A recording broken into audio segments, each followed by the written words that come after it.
एक समय की बात है, एक किसान को अपने खेत में एक छोटा चील का बच्चा मिला। वह उसे उठाकर घर ले आया और उसे मुर्गियों के साथ पालने लगा।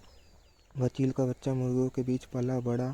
वहाँ वही खाता था जो मुर्गी खाती थी और वही करता था जो वे करती थी। वह कभी जमीन से ऊंचाई पर नहीं उड़ता था, बस थोड़ी दूर फुदकता था, यह सोचते हुए कि वह भी एक मुर्गी ही है। एक दिन एक प्रसिद्ध प्रकृतिवादी किसान के घर आया। उसने आसमान की ओर देखा और फिर बाड़े मुर्गियों के बीच उस शानदार पक्षी को देखा। उसने किसान से पूछा, यह तो एक चील है, यह मुर्गियों के साथ जमीन पर क्या कर रहा है?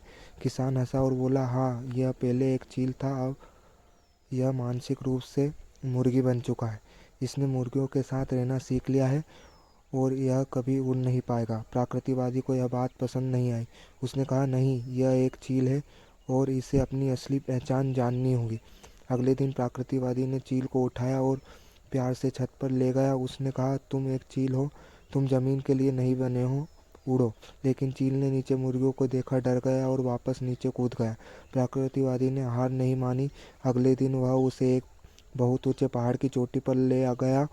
सूरज की किरणें चमक रही थी। प्रकृतिवादी ने चील को हवा में उछाल दिया और जोर से कहा, तुम एक चील हो, तुम सूरज की ओर देखने, तूफानों से ऊपर उठने और आकाश पर राज करने के लिए बने हो, अब उड़ो। इस बार चील ने डर के बजाय आकाश की विशालता को देखा। उसने सूरज की उस गर्माहट को महसूस किया जो उसकी नसों में दौड़ गई। उसने अपनी शक्तिशाली पंखों को पहली बार खोला। उसने पहले हिचकिचाते हुए, फिर पूरी ताकत से पंखों को फड़फड़ाया। कुछ ही क्षणों में वह अपनी असली प्रकृति को पहचान गया और जमीन की बाधाओं से ऊपर उठकर ऊंचे नीले आकाश में एक शक्तिशाली उड़ान भर दी। उस दिन के बाद वह चील कभी जमीन पर नहीं उतरा। हमारा जन्म महान कार्यों के लिए हुआ है, लेकिन अक्सर हम अपने आसपास के माहौल, मुर्गियों के बाड़े को देखकर अपनी क्षमता को सीमित कर लेते हैं। आपकी वास्तविक क्षमता आपके अंदर छिपी छिपी हुई है। बाहरी आवाज़ों को अनदेखा करें और अपने पंखों को पहचानें।